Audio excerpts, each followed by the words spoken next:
My name is Karen Woodworth. I'm a registered nurse in the Capital Health Cancer Care Program.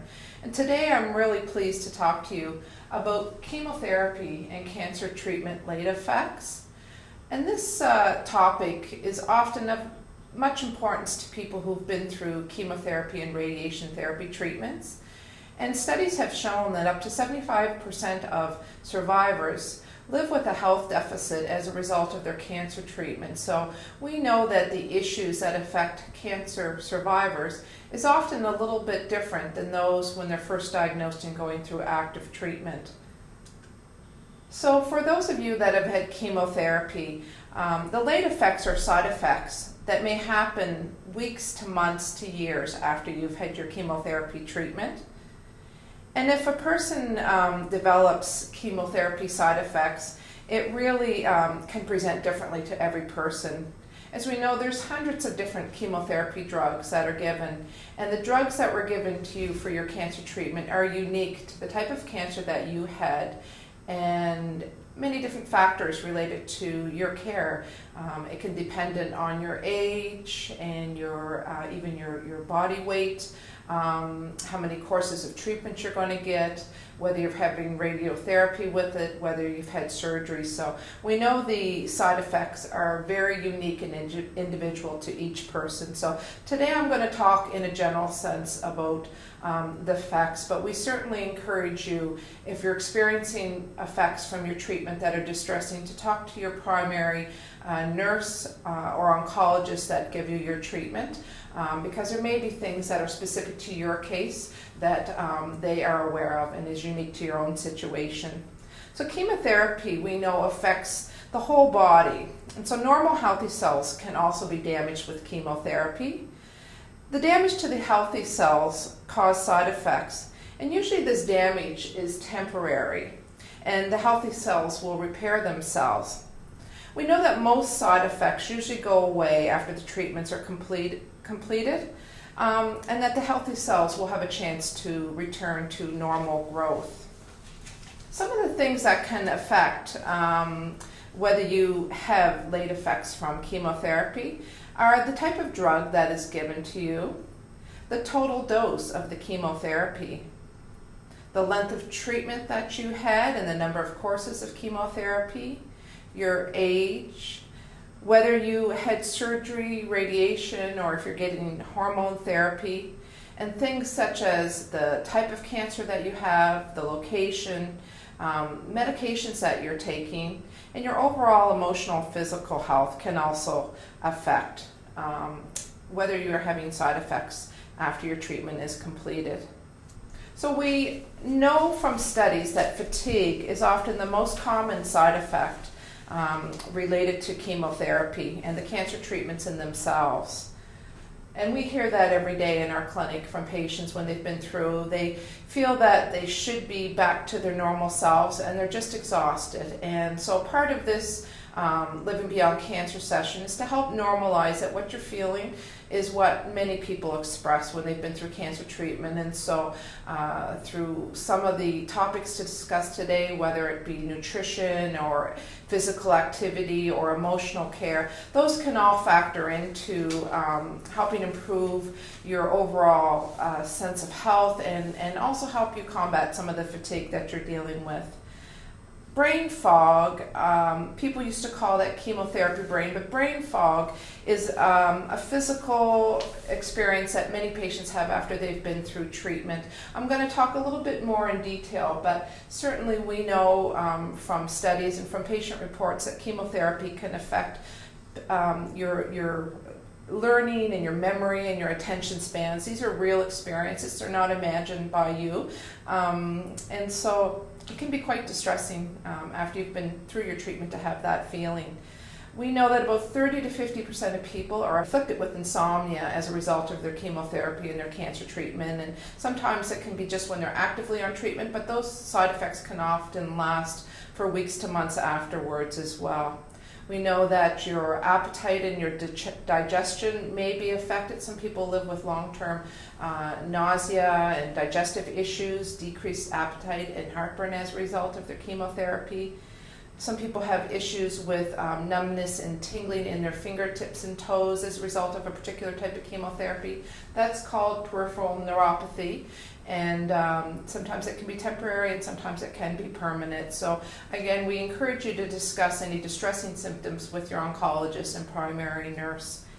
And your emotions. Chemotherapy is not easy. It's very difficult to get through, and the side effects can be so long lasting. So just the issues, as our social worker Allison spoke, around coping and body image and getting back to work and financial stresses, all of that can be very difficult and challenging to move forward as a result of your chemotherapy treatment.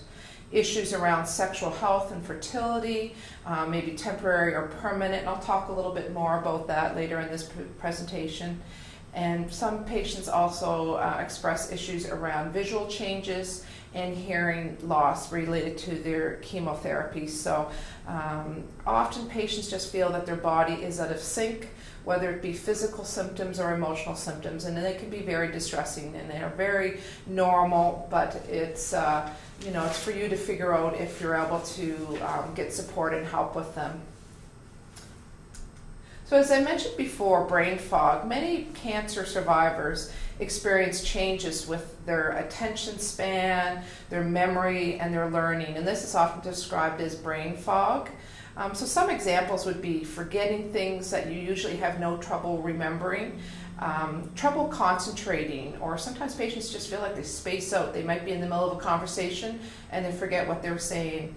So it's just that feeling of disconnect for a momentary.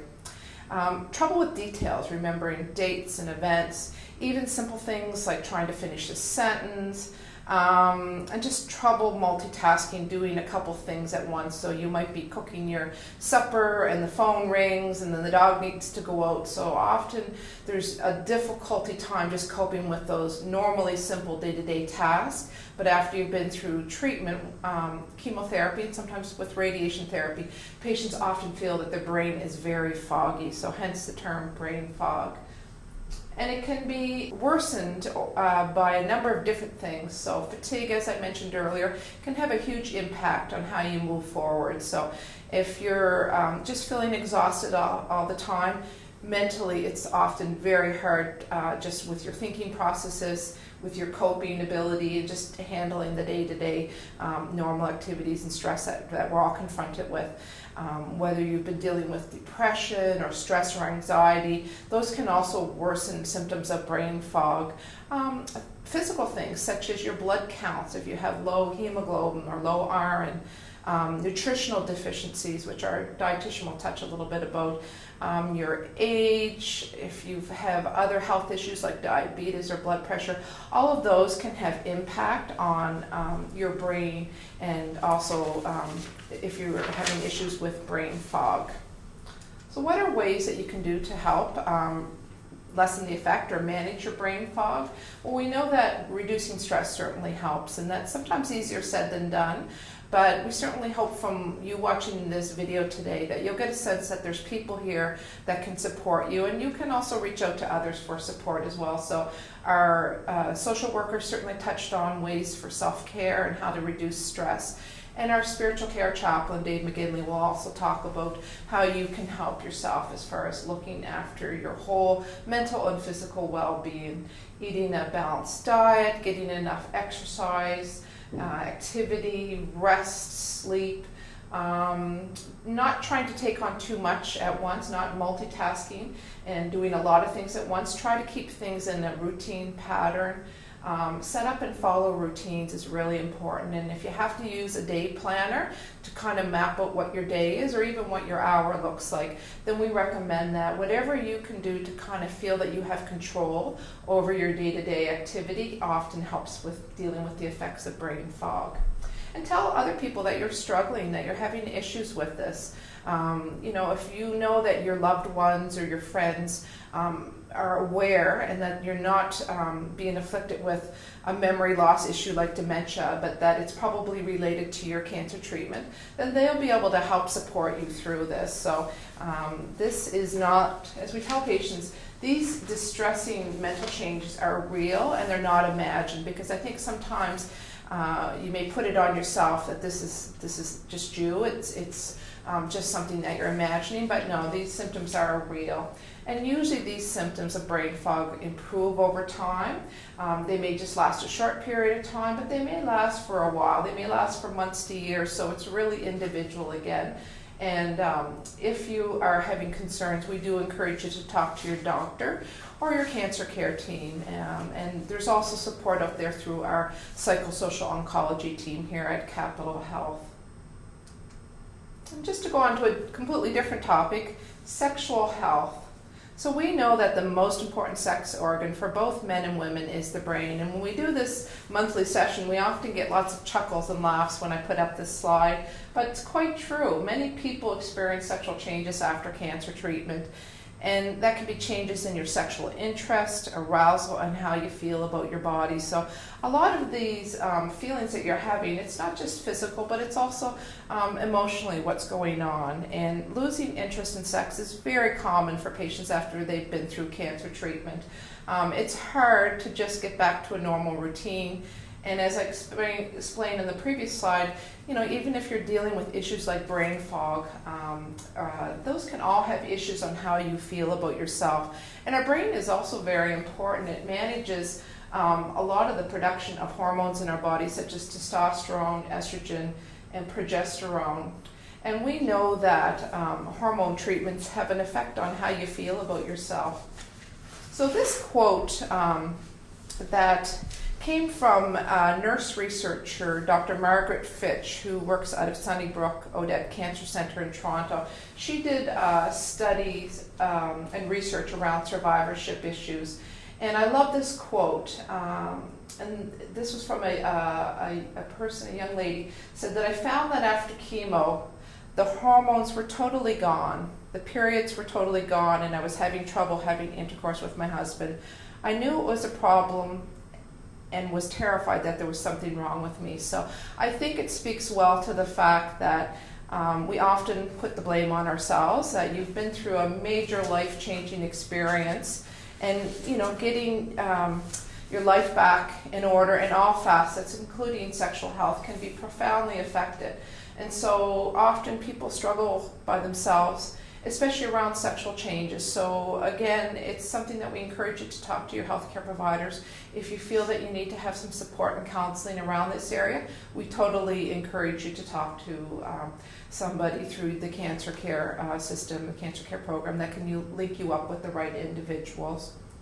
And so hormone treatments, certain cancers we know are hormone sensitive, such as breast cancer, prostate cancer, and uterine cancer.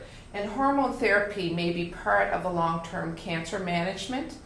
And these drugs often stop or slow the cancer cells, but they're not without side effects.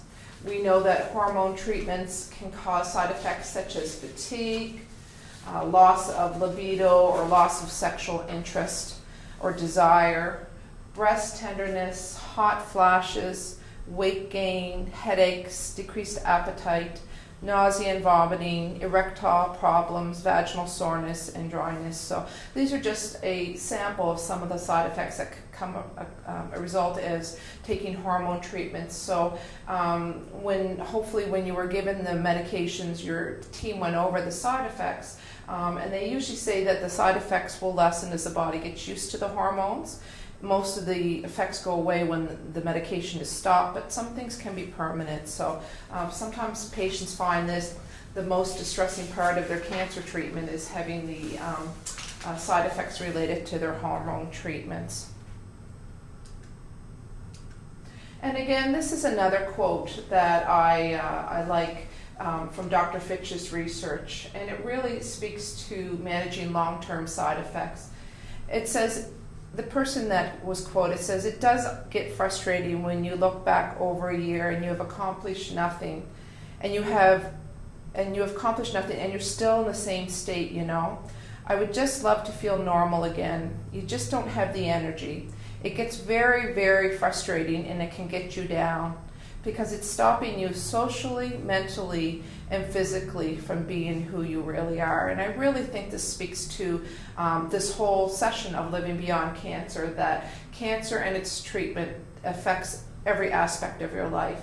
And this slide certainly just talks about the difficulty of moving forward, and we know everybody's at a different rate of recovery, and that it all impacts on your daily well-being. So part of us is to make you aware that what we're doing is make you aware of that it is normal, and that there's also support out there for you as well. So as our social worker had mentioned in her previous talk, there are psychosocial team available through Capital Health, and often they can see patients here in person, but many of them can contact patients by telephone. So some of the issues that they meet with patients and families and individuals and couples about is things around fear of recurrence, living with uncertainty of cancer after treatment, the ongoing issues with fatigue, and adjusting to what a new normal looks like. You may be suffering with difficulty around depression and anxiety, or just coping with the long-term effects, sexual health changes, body image changes, fertility issue changes, and brain fog. So many of the topics that we have talked about with the Living Beyond Cancer, there are counseling specialists in our cancer care program that are available to help if you need some resource to talk through your issues. So just to wrap this up, follow-up care is very individual and depends on many factors. So whoever provided your cancer care treatment, we hope that you have the discussion or had the discussion with them as to who to call when something comes up. So, you know, many different cancers get followed by family doctors after you're through treatment. Some get followed by oncologists through the Nova Scotia Cancer Centre. Some are through hematologists, surgeons' offices throughout Nova Scotia, family doctors. So we want you to know who to call if you have an issue. And many health districts have cancer patient navigators that we hope you will access and link up with that resource should you need some support in your local areas. And there's many different cancer support groups that are going on throughout the province that the Nova Scotia Cancer Care Nova Scotia website has information on, the Canadian Cancer Society website. So the main thing is that you feel supported and that the resources are there to help you live beyond cancer. Thank you.